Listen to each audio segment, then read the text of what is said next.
This is the racetrack grandstand, which is now the large sculpture pad, and I'm outlining approximately the original 12-acre parcel that was purchased for Grounds for Sculpture.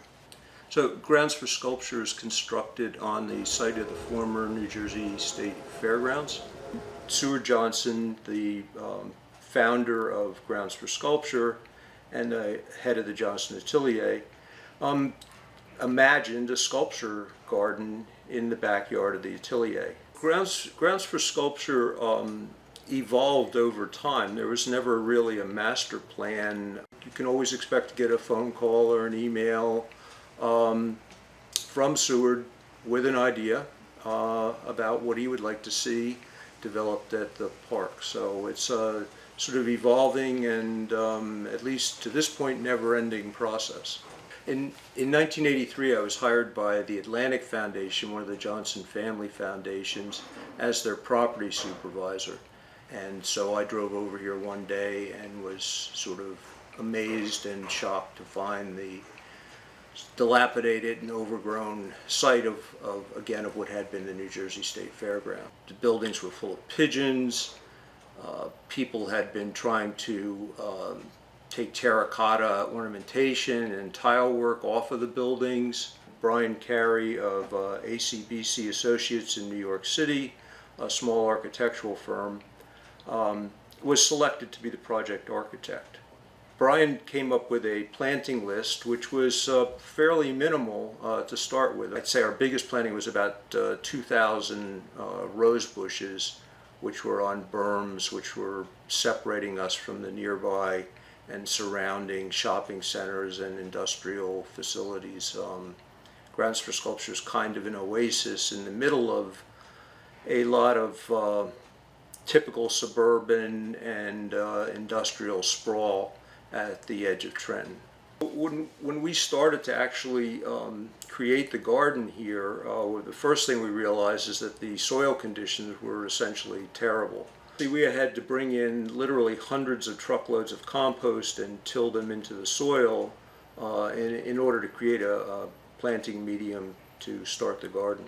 One of the focal points of Grounds for Sculpture from the very beginning was the foundation of the grandstand of the original horse racing track. That was all that was left. The grandstand itself had been demolished. But we were left with a large concrete pad about 300 feet long and 60 feet wide with a slight arc to it. And Brian, as part of his design, incorporated that arc into an expanded version of that arc into a pergola as sort of a nod to the fact that the racetrack had been here. And the pad itself was excellent for displaying large pieces of sculpture because we didn't have to create concrete foundations for them. We could just put them out on the pad. So about 5 years after we started Grounds for Sculpture, Seward had the idea of creating a three-dimensional version of an Impressionist painting. This was Edward Manet's Déjeuner sur l'herbe. So we were supposed to create the landscape as it appeared in the painting, which was a woodlands, and so we had to go out and find trees that matched the trees in the painting. We dug out the pond and put a plastic liner in it, built the waterfall, and then started to install the really large trees that were the backbone of the painting, including a large sycamore that leaned out over the pond. One of Seward's ideas in creating Déjeuner and various other sculpture locations in the park is that you would just sort of happen upon them, that they weren't on a specific walking tour, and that they were kind of hidden. So Déjeuner has a very small entrance. A lot of people seeking it out walk right by it and never even see that it's there, and then start asking about, how do I find it? Obviously, one of the things about building a place like this, building a garden of this size and detail, is that it needs to be constantly monitored and maintained. And it doesn't take long if you sort of fall down on that job or turn your back on it for a little while, for nature to take over, and things just start to revert to a succession forest, essentially. So in a garden